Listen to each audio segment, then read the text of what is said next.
Hi hello friends, welcome back to our channel. നമ്മൾ ഇന്ന് ഈ വീഡിയോയിലൂടെ നോക്കാനായിട്ട് പോകുന്നത് നിങ്ങൾ സ്നേഹിക്കുന്ന വ്യക്തിയുടെ മനസ്സിൽ നിങ്ങൾ മാത്രമാണോ ഉള്ളത് എന്നുള്ളൊരു ടോപ്പിക്കാണ്. അപ്പോൾ വീഡിയോയിലേക്ക് പോകുന്നതിന് മുമ്പായിട്ട് ആദ്യമായിട്ടാണ് ഈ ഒരു ചാനൽ കാണുന്നതെങ്കിൽ ദയവായി സബ്സ്ക്രൈബ് ചെയ്തതിന് ശേഷം തുടർന്ന് വീഡിയോ കാണാനായിട്ട് ശ്രമിക്കുക. അതുപോലെ തന്നെ വീഡിയോ ഇഷ്ടമാവുകയാണെങ്കിൽ തീർച്ചയായിട്ടും ലൈക്ക് ചെയ്യുക, ഷെയർ ചെയ്യുക, കമൻറ്റ് ചെയ്യുക. ഇത് ഒരു ജനറൽ റീഡിംഗ് ആണ്, ടൈംലെസ് ആണ്, ജനറൽലെസ് ആണ്. എപ്പോഴാണോ നിങ്ങൾ ഈ ഒരു വീഡിയോ കാണുന്നത് ആ ഒരു സമയം മുതൽ നിങ്ങൾക്കിത് റെസിനേറ്റ് ആയി തുടങ്ങുന്നതായിരിക്കും. ഇതിൽ വരുന്ന ക്ലൂസ്, സിറ്റുവേഷൻസ്, എനർജീസ് ഇതെല്ലാം നിങ്ങളുമായിട്ട് റെസിനേറ്റ് ചെയ്യുന്നുണ്ടെങ്കിൽ ഇതൊരു ഗൈഡൻസ് മെസ്സേജ് മാത്രമായിട്ട് എടുക്കുക. ഇനി റെസിനേറ്റ് ചെയ്യുന്നില്ല എങ്കിൽ വിട്ടേക്കുക. ഫോഴ്സ്ഫുള്ളി റെസിനേറ്റ് ചെയ്യാതിരിക്കുക. പോസിറ്റീവായിട്ട് തിങ്ക് ചെയ്യുക. നല്ലൊരു റീഡിങ് കിട്ടാനായിട്ട് പ്രാർത്ഥിക്കുക. ഓക്കെ, നിങ്ങൾ സ്നേഹിക്കുന്ന വ്യക്തിയുടെ മനസ്സിൽ നിങ്ങൾ മാത്രമാണോ ഉള്ളത് എന്നുള്ളതാണ് നമ്മളോട് നോക്കുന്നത്. നിങ്ങൾ സ്നേഹിക്കുന്ന വ്യക്തിയുടെ മനസ്സിൽ നിങ്ങൾ മാത്രമാണോ ഉള്ളത്? നിങ്ങൾ സ്നേഹിക്കുന്ന വ്യക്തിയുടെ മനസ്സിൽ നിങ്ങൾ മാത്രമാണോ ഉള്ളത് എന്നതാണ് നമ്മൾ നോക്കിക്കൊണ്ടിരിക്കുന്നത്.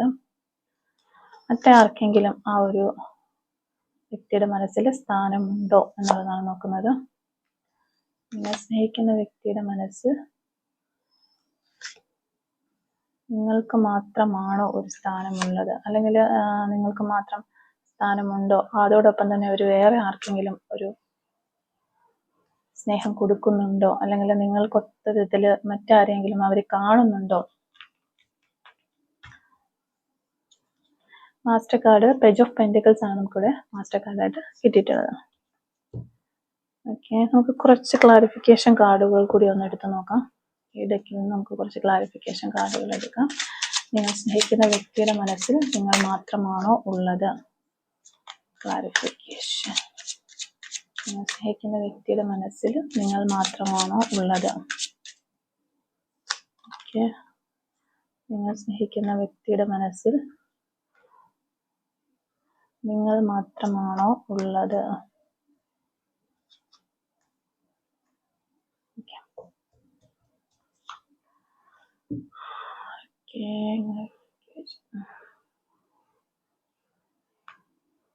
ഓക്കെ, അപ്പോൾ ഇതാണ് നമുക്ക് കിട്ടിയിരിക്കുന്ന ഒരു സ്പ്രെഡ്.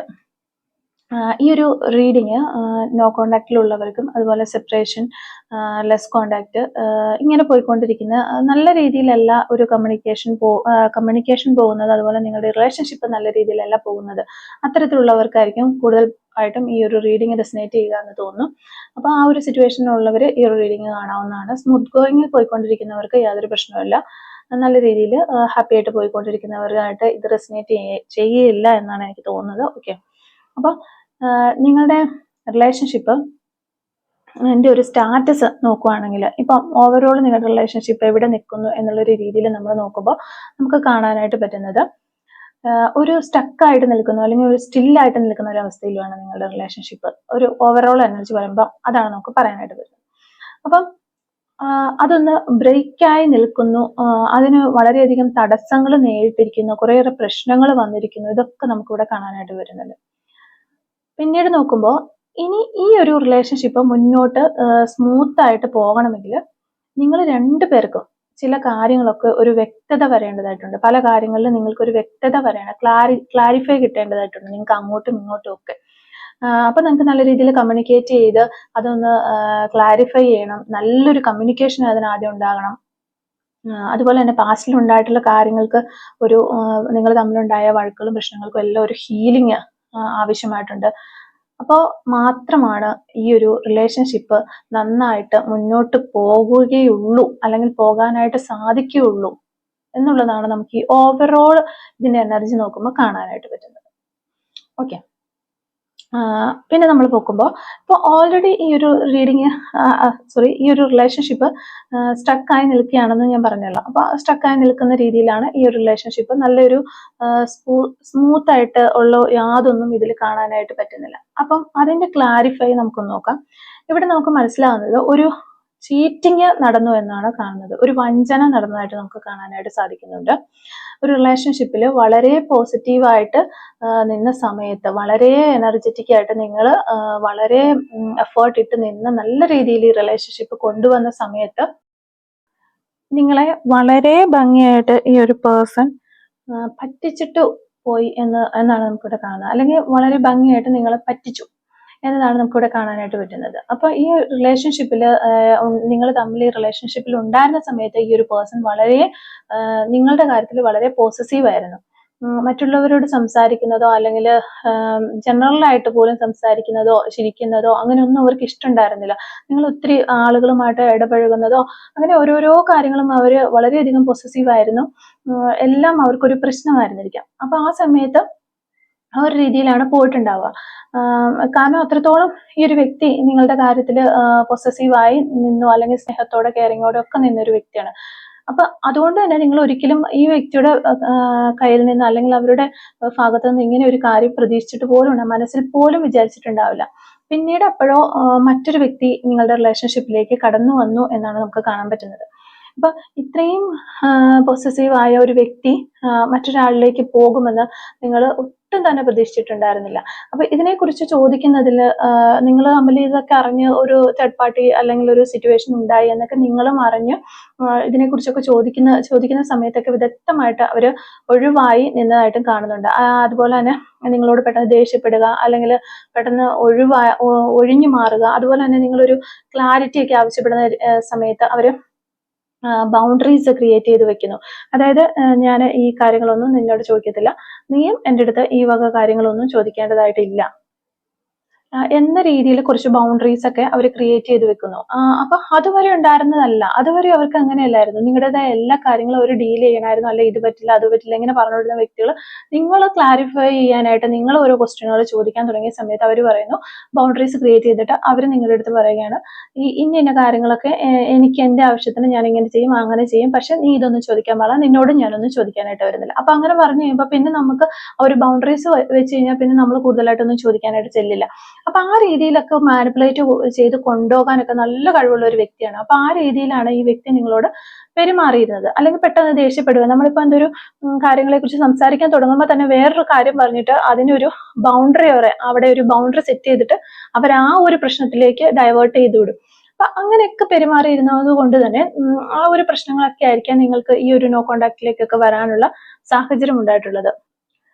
അപ്പോൾ നമ്മളിവിടെ നോക്കുന്നത് കറന്റ്ലി ഇപ്പോൾ ഈ ഒരു സമയത്ത് അവരുടെ മനസ്സിൽ നിങ്ങൾക്കൊരു സ്ഥാനമുണ്ടോ അല്ലെങ്കിൽ നിങ്ങളാണോ ഉള്ളത് എന്നാണല്ലോ നമ്മുടെ ചോദ്യം. അപ്പൊ തീർച്ചയായിട്ടും അവരുടെ മനസ്സിൽ നിങ്ങൾ തന്നെയാണ് ഉള്ളത് എന്നാണ് നമുക്ക് ഇപ്പോൾ കിട്ടുന്ന ഒരു ആൻസർ. കാരണം ഈ ഒരു സമയത്ത് അവരുടെ മനസ്സിൽ നിങ്ങൾ തന്നെയാണ് ഉള്ളത്. ഇത് പാസ്റ്റിൽ നടന്നൊരു കാര്യമാണ്. ഇപ്പൊ നമ്മൾ മുന്നേ ഡിസ്കസ് ചെയ്തത് പാസ്റ്റിൽ സംഭവിച്ച ഒരു കാര്യമാണ്. അതിനുശേഷം സെപ്പറേഷനിലേക്ക് പോയി 1 year സെപ്പറേഷനിലായിട്ടുള്ളവരുള്ള 6 months 2 years അങ്ങനെ പല രീതിയിൽ സെപ്പറേഷൻ പോയ വ്യക്തികൾ ഉണ്ടായിരിക്കാം. പക്ഷെ ഇപ്പോൾ ഈ ഒരു കറന്റ് ടൈമിൽ നിങ്ങളുടെ ഒരു ഓർമ്മകൾ അല്ലെങ്കിൽ നിങ്ങളെ കുറിച്ചുള്ള കാര്യങ്ങളൊക്കെ തന്നെയാണ് ഇവരുടെ മനസ്സിലുള്ളത്. നിങ്ങൾ മാത്രമാണ് ഉള്ളത് എന്ന് വേണമെങ്കിൽ പറയാനായിട്ട് സാധിക്കും. അപ്പോൾ ഇവര് ഒരു കമ്മ്യൂണിക്കേഷന് വേണ്ടിയിട്ട് അവര് നിങ്ങളെ അപ്രോച്ച് ചെയ്തിട്ടുണ്ടാകാം ചിലപ്പോൾ. അപ്പോൾ നിങ്ങൾ ഇത്രയും പ്രശ്നങ്ങളും കാര്യങ്ങളും ഒക്കെ വന്ന് നിങ്ങളെ ചീറ്റ് ചെയ്തു, നിങ്ങളെ അവഗണിച്ചു, അല്ലെങ്കിൽ നിങ്ങളോട് ദേഷ്യപ്പെട്ട് സംസാരിച്ചു, ഇങ്ങനെ കോൺഫ്ലിക്ട്സുകൾ ഉണ്ടായിട്ടുണ്ട്. ഈ ഒരു കാര്യങ്ങളൊക്കെ വെച്ചിട്ട് നിങ്ങൾക്ക് അവരുമായിട്ടൊരു കമ്മ്യൂണിക്കേഷൻ ചെയ്യാനായിട്ട് ഇപ്പോൾ താല്പര്യം ഉണ്ടായിരിക്കില്ല. അപ്പോൾ നിങ്ങൾ അതിന് സമ്മതിക്കുന്നുണ്ടാവില്ല. ഒന്നില്ലെങ്കിൽ അത്, അല്ലാന്നുണ്ടെങ്കിൽ തേർഡ് പാർട്ടി സിറ്റുവേഷനിൽ ആ ഒരു വ്യക്തി സ്റ്റക്ക് ആയിരിക്കാം. ആ ഒരു തേർഡ് പാർട്ടി അവരെ കൺട്രോൾ ചെയ്ത് പിടിച്ചിരിക്കുന്നതുകൊണ്ട് നിങ്ങളിലേക്ക് വരാനായിട്ട് പറ്റുന്നില്ല. ഇതിൽ ഏതോ ഒരു കാരണം കൊണ്ടാണ് ഈ ഒരു പേഴ്സൺ ഈ ഒരു അവസ്ഥയിൽ നിൽക്കുന്നത്, ഇങ്ങനെ സ്റ്റക്കായി നിൽക്കുന്നത്, നിങ്ങളിലേക്ക് വരാനായിട്ട് പറ്റാതെ നിൽക്കുന്നത് എന്നാണ് നമുക്ക് മനസ്സിലാക്കാൻ സാധിക്കുന്നത്.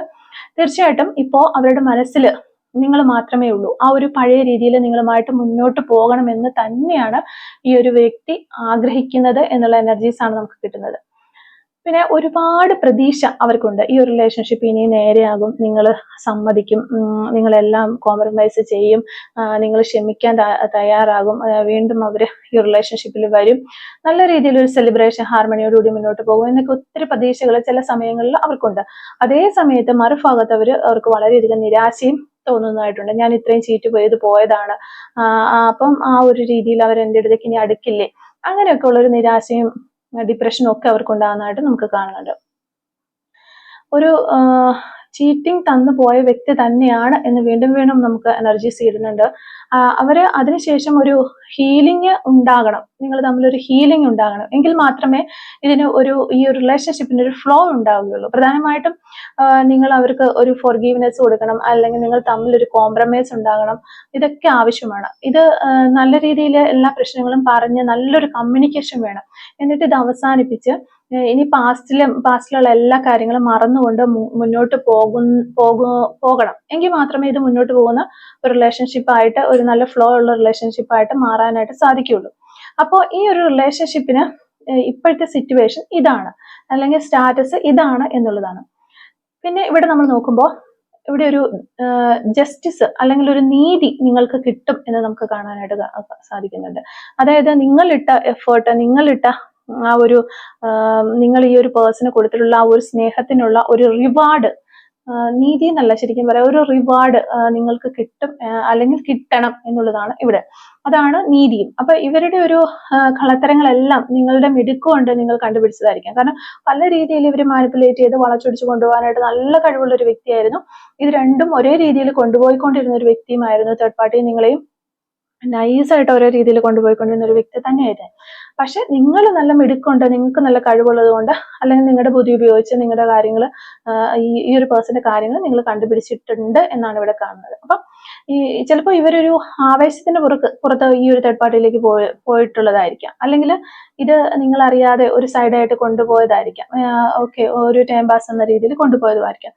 എങ്ങനെയാണെങ്കിലും ഒരു ചീറ്റിംഗ് തന്നെയാണ് ഇവിടെ നടന്നിട്ടുള്ളത്. നിങ്ങളെന്ന പേഴ്സണെ ഈ ഒരു വ്യക്തി നല്ല രീതിയിൽ ചീറ്റ് ചെയ്തിട്ടുണ്ട്. അപ്പൊ പാസ്റ്റ് മെമ്മറീസ് ഒക്കെ ഈ വ്യക്തിക്ക് ഉണ്ടാകുന്നുണ്ട്. അപ്പൊ നിങ്ങൾ തമ്മിൽ ഈ ഒരു തേർഡ് പാർട്ടി വരുന്നതിന് മുന്നും ഉണ്ടായിരുന്ന സമയത്ത് ആ മെമ്മറീസ് ഒക്കെ അവർക്ക് വരുന്നു. അതൊക്കെ നല്ല ലവബിൾ മെമ്മറീസ് ആയിരുന്നു. അപ്പൊ അതൊക്കെ ഇവരെ ഹർട്ട് ചെയ്യുന്നു, വളരെയധികം വേദനിപ്പിക്കുന്നു. ആ കാര്യങ്ങളൊക്കെ ഓർക്കുമ്പോൾ നിങ്ങളെ വളരെയധികം അവർക്ക് മിസ് ചെയ്യുന്നുണ്ട് ഈ ഒരു സമയത്ത്. അപ്പം അതുകൊണ്ടൊക്കെ തന്നെ അവർ വീണ്ടും വീണ്ടും ഒരു റീസ്റ്റാർട്ട് തന്നെയാണ് ആഗ്രഹിക്കുന്നത്. വീണ്ടും നിങ്ങളിലേക്ക് വരാനും ഒരു റീസ്റ്റാർട്ട് ചെയ്യണമെന്നും അവർ ആഗ്രഹിക്കുന്നുണ്ട്. അപ്പം നിങ്ങളുമായിട്ട് ചേർന്ന് മുന്നോട്ട് പോകാൻ തന്നെയാണ് ഈ ഒരു പേഴ്സൺ വളരെയധികം ആഗ്രഹിക്കുന്നത്. പിന്നെ നമുക്ക് ഇവിടെ കിട്ടുന്ന ഒരു മെയിൻ എനർജി എന്ന് പറഞ്ഞിട്ടുണ്ടെങ്കിൽ, അവര് ഈ ഒരു റീസ്റ്റാർട്ടിന് വേണ്ടിയിട്ട്, അല്ലെങ്കിൽ വീണ്ടും ഈ ഒരു റിലേഷൻഷിപ്പ് ഒരുമിച്ച് ചേരാനായിട്ട് കാര്യങ്ങളിലേക്ക് പോകാൻ തന്നെയാണ് തീരുമാനിച്ചിരിക്കുന്നത്. ആ ഒരു കാര്യത്തിൽ അവർ വിജയിക്കുമെന്നാണ് നമുക്കിവിടെ കാണാനായിട്ട് വരുന്നത്. നിങ്ങളിപ്പോൾ ഈ ഒരു പേഴ്സണ് വേണ്ട എന്നുള്ള രീതിയിൽ നിൽക്കുന്ന വ്യക്തികളാണെങ്കിൽ കൂടി നമുക്കിവിടെ എനർജീസ് കിട്ടുന്നത് ആ ഒരു കാര്യത്തിൽ, അതായത് നിങ്ങളുടെ ഒരു റിലേഷൻഷിപ്പ് നല്ല രീതിയിൽ ഇനിയും ഒരുമിച്ച് ചേർന്ന് മുന്നോട്ട് പോകുമെന്ന് തന്നെയാണ് നമുക്കിവിടെ കാണാൻ സാധിക്കുന്നത്. ഇപ്പോഴും നിങ്ങളുടെ കാര്യത്തിൽ അവർ വളരെ പൊസസീവ് തന്നെയാണ് എന്നുള്ള എനർജീസ് കിട്ടുന്നുണ്ട്. കാരണം അവർക്കിനി എന്തുമാകാം എന്ന ഒരു മൈൻഡ് സെറ്റ് അവർക്കുണ്ട്. അതായത് അവർ ഓൾറെഡി ഇങ്ങനെ തേർഡ് പാർട്ടിയിലേക്കൊക്കെ പോയി, ഇങ്ങനെ പോയിട്ട് തിരിച്ച് അവർ റിഗ്രറ്റ് ചെയ്ത് തിരിച്ചു വന്നു. പക്ഷെ നിങ്ങൾ ഒരിക്കലും അങ്ങനെ പോകരുത്, നിങ്ങൾ ഫ്രഷ് ആയിട്ട് തന്നെ അവിടെ ഉണ്ടാകണം എന്നുള്ള ഒരു പൊസസീവ്നെസ് ആ ഒരു വ്യക്തിക്ക് ഉണ്ട് എന്ന് കാണാൻ പറ്റുന്നുണ്ട്. പിന്നെ റീസ്റ്റാർട്ടിന് വേണ്ടിയിട്ട് അവർ വളരെയധികം വെയിറ്റ് ചെയ്ത് നിൽക്കുന്ന ഒരു എനർജിയാണ്, വെയിറ്റിംഗ് എനർജി കിട്ടുന്നുണ്ട്. വളരെയധികം ഒരു ക്ഷമയോടുകൂടി അവർ വെയിറ്റ് ചെയ്ത് നിൽക്കുന്ന ഈ റിലേഷൻഷിപ്പിന് ഒരു റീസ്റ്റാർട്ട് ഉണ്ടാകാനായിട്ട് അവർ ക്ഷമയോടുകൂടി വെയിറ്റ് ചെയ്ത് നിൽക്കുന്ന എനർജീസ് കിട്ടുന്നുണ്ട്. അത്രത്തോളം അവർ ഈ ഒരു സമയത്ത് വിഷമിക്കുന്നുണ്ട്. അവരിപ്പോൾ ചിന്തിക്കുന്നു, ഇതൊന്നും വേണ്ടിയിരുന്നില്ല, ഈ ഒരു തേർഡ് പാർട്ടി സിറ്റുവേഷൻ ഒന്നും വേണ്ടിയിരുന്നില്ല, എനിക്ക് എന്തിന്റെ കേടിനാണോ ഞാൻ ഇങ്ങനത്തെ ഒരു കാര്യത്തിലേക്ക് ഇറങ്ങിയത്, അതിപ്പോൾ ഒഴിവാക്കാനും പറ്റുന്നില്ല. ആ ഒരു രീതിയിലൊക്കെ ഈ ഒരു പേഴ്സൺ ചിന്തിക്കുന്ന എനർജീസ് നമുക്കിവിടെ കിട്ടുന്നുണ്ട്. അപ്പൊ ഇപ്പോഴാണെങ്കിൽ നിങ്ങൾ ഈ ഒരു പേഴ്സണെ അടുപ്പിക്കുന്നുമില്ല, അവർക്കിപ്പോൾ തേർഡ് പാർട്ടിയിൽ അങ്ങ് കണ്ടിന്യൂസ് ആയിട്ട് നിൽക്കാനും പറ്റുന്നില്ല, വളരെ മനസ്സിന് അസ്വസ്ഥതയും കാര്യങ്ങളൊക്കെ ഉണ്ടാകുന്നു. നിങ്ങൾ അവരെ അടുപ്പിക്കാത്തതിന് വ്യക്തമായ കാരണമുണ്ട്. നിങ്ങൾ അവഗണിച്ചു പോയതിലുള്ള നിങ്ങൾക്കുള്ള ദേഷ്യം, ഫ്രസ്ട്രേഷൻ, നിങ്ങൾ ഒറ്റപ്പെടുത്തി പോയതിലുള്ള വിഷമം, ഇതൊക്കെ ആയിരിക്കാം നിങ്ങൾ ഈ ഒരു പേഴ്സണെ നിങ്ങളിലേക്ക് അടുപ്പിക്കാത്തത് എന്നാണ് നമുക്കിവിടെ കാണാൻ സാധിക്കുന്നത്. പിന്നെ നിങ്ങൾ വളരെയധികം ഹാർഷായിട്ട് പെരുമാറുന്നുണ്ടാകാം. ഈ ഒരു സമയത്ത് നിങ്ങളുമായി കമ്മ്യൂണിക്കേറ്റ് ചെയ്യാനൊക്കെ ശ്രമിക്കുന്ന സമയങ്ങളിൽ വളരെ ദേഷ്യത്തോടെ ഹാർഷായിട്ടൊക്കെ പെരുമാറുന്നുണ്ടാകാം. അതൊക്കെ തന്നെയാണ് അവരെ വളരെയധികം വിഷമത്തിലാക്കുന്നത് എന്നാണ് കാണുന്നത്. എന്താണെങ്കിലും രണ്ടുപേരും ഒരു മ്യൂച്വൽ എനർജി ഇവിടെ ആവശ്യമായിട്ട് വരുന്നുണ്ട്. രണ്ടുപേരുടെയും ഒരു മ്യൂച്വൽ എനർജി, സ്നേഹത്തോടുള്ള ഒരു എനർജി വന്നാൽ മാത്രമേ ഈ ഒരു റിലേഷൻഷിപ്പിന് ഒരു റീസ്റ്റാർട്ട് കാണാനായിട്ട്, അല്ലെങ്കിൽ ഒരു ഭാവി ഉണ്ടാവുകയുള്ളൂ. നിങ്ങൾ മാപ്പ് കൊടുക്കുകയും അവരുടെ കുറ്റങ്ങളൊക്കെ ഏറ്റുപറയുകയും ചെയ്താൽ ഒരു ഫുൾ ഹീലിംഗ് ഇവിടെ ഉണ്ടാകും.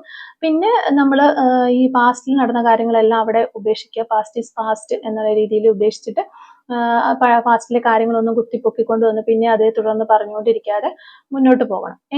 എങ്കിൽ മാത്രമേ ആ ഒരു ഈ റിലേഷൻഷിപ്പിൽ ഒരു റീസ്റ്റാർട്ടും അതുപോലെ ഒരു സ്ട്രക്നെസ് ഒക്കെ മാറും എന്നാണ് കാണുന്നത്. പക്ഷെ ഇവിടെ ഈ ഒരു കാര്യങ്ങൾ, ഞാൻ പറഞ്ഞ എല്ലാ കാര്യങ്ങളും, അതായത് കുറ്റങ്ങൾ ഏറ്റുപറയാനും റിജക്റ്റ് ചെയ്യാനും ഒരു കോംപ്രമൈസിനും എല്ലാത്തിനും നിങ്ങളുടെ പേഴ്സൺ റെഡി ആയിട്ട് നിൽക്കുകയാണ്. നിങ്ങളാണ് ഇവിടെ ഒരു തീരുമാനം എടുക്കേണ്ടത് എന്നുള്ള രീതിയിലുള്ള എനർജീസ് ആണ് നമുക്ക് കിട്ടുന്നത്. അപ്പോൾ ഇത്രയും കാര്യങ്ങളാണ് ഈ ഒരു റീഡിങ്ങിൽ നിന്ന് നമുക്ക് മനസ്സിലാക്കാനായിട്ട് സാധിച്ചിട്ടുള്ളത്. ഈ ഒരു സമയത്ത് നിങ്ങളുടെ പേഴ്സൺ എന്തൊക്കെ കാര്യങ്ങളാണ് നിങ്ങളോട് പറയാനായിട്ട് ആഗ്രഹിക്കുന്ന ആ ഒരു സോൾ മെസ്സേജസ് എന്തൊക്കെയാണെന്ന് ജസ്റ്റ് നമുക്ക് നോക്കാം. Soul messages from your person. ഈ ഒരു സമയത്ത് നിങ്ങളുടെ പേഴ്സൺ നിങ്ങളോട് പറയാൻ ആഗ്രഹിക്കുന്ന ആ ഒരു സോൾ മെസ്സേജസ് എന്തൊക്കെയാണ്? Soul messages from your person. Soul messages from your person. Soul messages from your person. Soul messages from your person. Okay, നമുക്ക് ഫസ്റ്റ് മെസ്സേജ് നോക്കാം. You have made me A part of your family. Okay, നിങ്ങളുടെ ഫാമിലിയിലെ ഒരു പാർട്ടാണ് അല്ലെങ്കിൽ ഒരാളാണ് എന്ന രീതിയിലാണ് ഈ ഒരു പേഴ്സണെ നിങ്ങൾ കണ്ടിരുന്നത് എന്നുള്ളൊരു കാര്യം അവർക്കറിയാം. അതാണ് നിങ്ങളോട് പറയുന്നത്. I know that I can trust you with anything. എനിക്ക് എല്ലാറ്റിനുപരിയായിട്ട് നിന്നെ ട്രസ്റ്റ് ചെയ്യാനായിട്ട് പറ്റും എന്നുള്ള കാര്യവും ഞാൻ മനസ്സിലാക്കുന്നു എന്നാണ് പറയുന്നത്. It's impossible to find someone like you. Okay, നിങ്ങളെപ്പോലെ ഒരാളെ കണ്ടുപിടിക്കുക എന്നുള്ളത് വളരെ ഇമ്പോസിബിൾ ആയിട്ടുള്ള കാര്യമാണ്, ഒരിക്കലും നടക്കാത്ത ഒരു കാര്യമാണ് എന്നാണ് പറയുന്നത്. Just thinking about you make me smile. Okay, നിങ്ങളെക്കുറിച്ച് ചിന്തിക്കുന്ന ഓരോ സമയവും അവരുടെ മനസ്സിൽ അല്ലെങ്കിൽ അവരുടെ മുഖത്ത് ഒരു പുഞ്ചിരി വിടരുന്നു എന്നാണ് പറയുന്നത്. We may be imperfect but we have A perfect love. Okay, നമ്മൾ രണ്ടുപേരുടെ കയ്യിൽ മിസ്റ്റേക്കുകൾ ഉണ്ടായിരിക്കാം, അല്ലെങ്കിൽ എൻ്റെ കയ്യിൽ മിസ്റ്റേക്കുകൾ ഉണ്ടായിരിക്കാം, പക്ഷെ നമ്മളുടെ ഒരു സ്നേഹം എന്ന് പറയുന്നത് അതെപ്പോഴും പൂർണ്ണമായിരുന്നു, പെർഫെക്റ്റ് ആയിരുന്നു എന്നാണ് പറയുന്നത്. Okay, we enjoy making plans for our future together. Okay, അപ്പോൾ നിങ്ങൾ ഒത്തിരി പ്ലാനുകളൊക്കെ ഉണ്ടാക്കിയിരുന്നു, ഫ്യൂച്ചറിനെ കുറിച്ച് ഒത്തിരി പ്ലാനുകളൊക്കെ നിങ്ങൾ ഉണ്ടാക്കിയിരുന്നു. അതിലൊക്കെ വളരെയധികം സന്തോഷവും കണ്ടെത്തിയിട്ടുണ്ടായിരുന്നു. അതൊക്കെ നീ മറന്നുപോയോ എന്നുള്ളൊരു കാര്യം ഈ ഒരു സമയത്ത് അവർ ചോദിക്കുകയാണ്. You are always willing to help me accomplish my goals. Okay, അവരുടെ ജീവിതത്തിലെ ഓരോ ഗോളുകൾ നേടിയെടുക്കാനായിട്ട് എല്ലാ സമയത്തും നിങ്ങൾ അവരോടൊപ്പം ഉണ്ടായിരുന്നു അല്ലെങ്കിൽ ഹെൽപ്പ് ചെയ്തിട്ടുണ്ട് എന്നാണ് ഈ വ്യക്തി പറയുന്നത്. You make my life A beautiful thing. Okay, നീയാണ് എൻ്റെ ലൈഫ് ഒരു മനോഹരമാക്കി മാറ്റിയത്, നീയാണ് എന്ന് ഈ ഒരു സമയത്ത് അവർ നിങ്ങളോട് പറയാനായിട്ട് ആഗ്രഹിക്കുന്നു എന്നതാണ് നമ്മളിവിടെ കാണുന്നത്. ഓക്കെ, നമുക്ക് കുറച്ച് ക്ലൂസും കൂടെ ഒന്ന് എടുത്ത് നോക്കാം. Clues related to this reading. Okay, first clue നമുക്ക് കിട്ടുന്നത് 1996 എന്ന് പറയുന്ന ഒരു വർഷമാണ്. ഫിസിക്കൽ ഫിറ്റ്നസ് എന്ന് പറയുന്ന ഒരു ക്ലൂ നമുക്കിവിടെ കിട്ടുന്നുണ്ട്. അതുപോലെ തന്നെ ലോബിൾ എന്ന് പറയുന്നൊരു ക്ലൂ കിട്ടുന്നുണ്ട്. 2 months എന്ന് പറയുന്നൊരു പോസിബിലിറ്റി കിട്ടുന്നുണ്ട്. Messi hair style. Okay, talkative, നിങ്ങളുടെ പേഴ്സൺ വളരെ ടോക്കറ്റീവ് ആയിട്ടുള്ളൊരു പേഴ്സൺ ആകാനുള്ള ചാൻസ് ഉണ്ട്. നവംബർ മന്ത് കിട്ടുന്നുണ്ട്. മാർച്ച് മന്ത് ഇവിടെ കിട്ടുന്നുണ്ട്. മ്യൂസിക് എന്ന് പറയുന്നൊരു ക്ലൂ നമുക്കിവിടെ കിട്ടുന്നുണ്ട്. 1988